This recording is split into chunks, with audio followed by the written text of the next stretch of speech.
In the summer of 1941, a young high school girl met a young man at the shore, and a friendship blossomed. Hundreds of letters and years later, not even a global war could separate them. This is the beginning of their love story, a story that lasted for 63 years.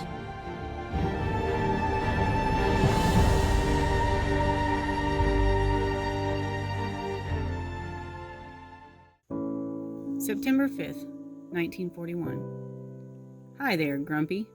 This is sort of early to be writing again, but I thought I'd better tell you that I can go to that wonderful football game. I'm afraid that I'm going to see New Britain beaten, but that's beside the point. When am I supposed to be ready? I think I'll keep you waiting anyway, just for the fun of it. I'll probably hear Calamity Jenny Jane coming from Hartford anyway. Here I am back in Simsbury. It's dull compared with the shore. My dear neighbor I told you so much about paid me a very nice call last night. We were nice to each other. I guess it was because we haven't seen each other for about 2 months. Don't bother to try to understand me. I can't understand myself half the time. So don't feel bad if you can't. As for the insects, they just happen and I can't do a thing about them. Besides, you didn't get the worst one. Everett Morton got that one. But he can take it as well as you can, so nothing happened. By the by, did you know him? He stayed at Annie's and came from Norwich. Ain't this paper the nicest, smelliest kind you ever smelled? It's called chambray. Ain't it classy, though? Well, there isn't much more to write. Don't forget to write and tell me what time and stuff. See you soon, Lois. September 9th, 1941. Dear Wally, here are the directions to get to my wonderful mansion so you won't end up in Springfield somewhere. Coming from Avon, keep going on the main road till you pass a large red brick factory on the right in Simsbury. A little way from that, there is a white church on the left and a road opposite it. Go down that road, over the railroad bridge, and then over the river bridge. Turn right, continue along the road by the river until it leaves the road. That's us. The first house on the left-hand side of the road in the pine trees. I can imagine it sounds sort of balled up, but it's easy enough to find. Here I am back in school. I had to sit through 3 periods of chemistry this afternoon, from 1:20 to 3 o'clock. Was I ever bored? The dry humor of Mr. Lemon kills me. It's as bad as the chemistry. My tongue has been doing extra work whirling around new French words. There's only 9 of us in the class. I certainly don't know that much French. American history is okay, and it's a cinch to get the teacher off onto the world problems. The book is what gives me the headache. It's 3 inches thick, and after carrying it around for 2 days, I'm convinced it weighs a ton. You and your spankings. My spankings is more like it. You just try and do it. What a job you'll have. Don't worry with regret. I heard about those wonderful Yankees winning the pennant. Roots to them. That Teddy Williams will beat Joe DiMaggio for the Most Valuable Player award. Went to Boston to see the Phillies beat the Braves last Saturday. Got a whole bunch of autographs, and I had the nicest, longest talk with Art Johnson. I like him more than ever now. Last Friday, we went to Narragansett, to the racetrack. I didn't win and didn't lose. About the movies, would you mind awfully much if we didn't go?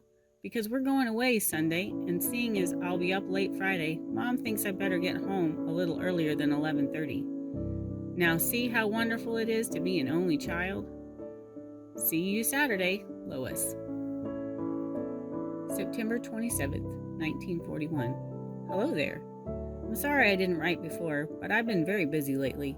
About next Saturday, I won't be able to make it, or Sunday either for that matter. You better not think about anything until November. It seems that all of a sudden things are coming all at once. Our class dance the 13th, at a wedding the 16th, and an AA dance is the 4th.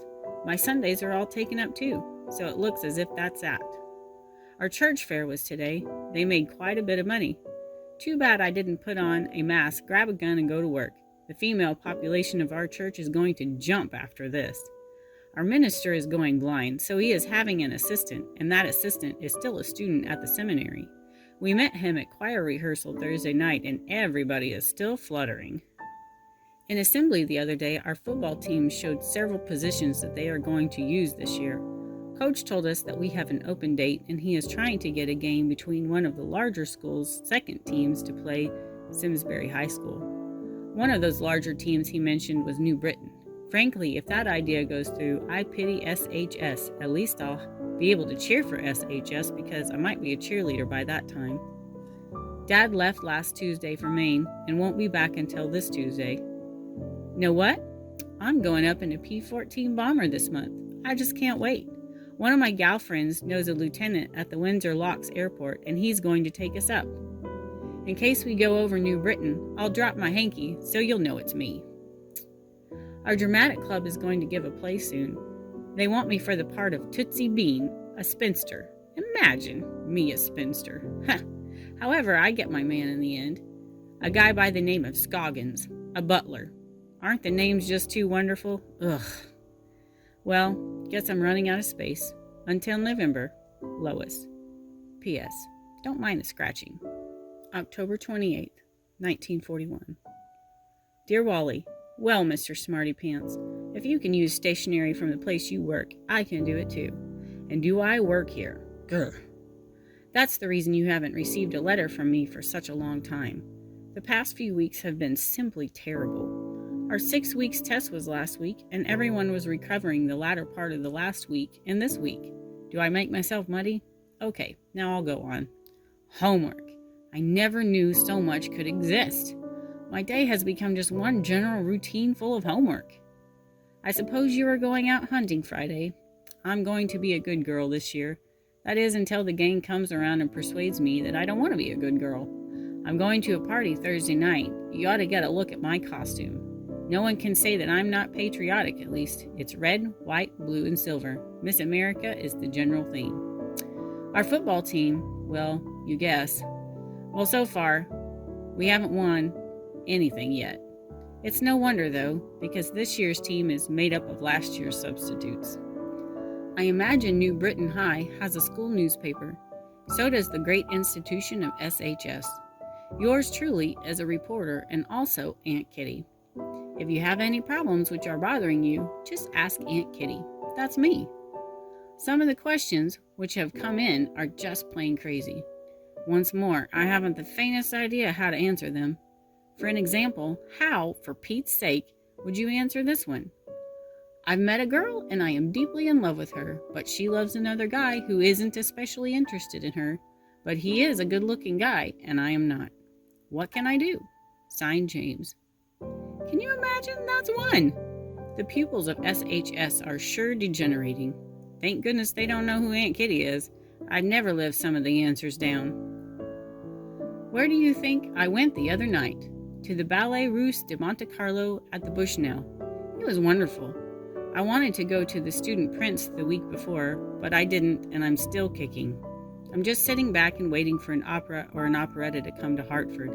I'll go or bust in the attempt. Well, it sort of looks as if I'm running out of news. Besides, it's time to go to bed, and I need my beauty sleep. Sincerely, Lois. I can't even make an L yet. I'll send you a copy of our school paper if you'd like it. November 20, 1941. Dear Wally, I've already written you a letter, but I made so many mistakes that I'm starting all over again. All ready for Thanksgiving, I suppose. I'm ready and waiting. We got out of school at 12:30 today, which was perfectly okay with me. The Sage came out today. Have you received it yet?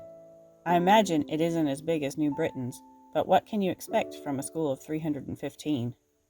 How do you like the way I crashed the Snoop and Peep column? Twice, by golly, and I used to raise bloody murder when they had my name in it once. As yet, not many people know I'm Aunt Kitty. I put up a notice on the bulletin board in the hall saying that if anyone wanted any advice, just ask Aunt Kitty. About a week later, I looked at it again, and someone had written on the bottom, "Who is Aunt Kitty anyway?" The little lady who isn't there. I only hope they don't find out. I wish I could have seen the faces of the kids who wrote letters when they read the answers. None of them get a real answer.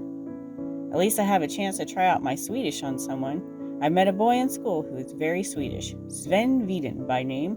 He calls up every night and we talk a little Swedish. It never lasts though, because we always get off on other subjects, as you can imagine. I've just come from a chair rehearsal and then dramatic play rehearsal. We're giving a play at church called The Empty Room. I'm Rebecca. Isn't that just too wonderful? Ugh.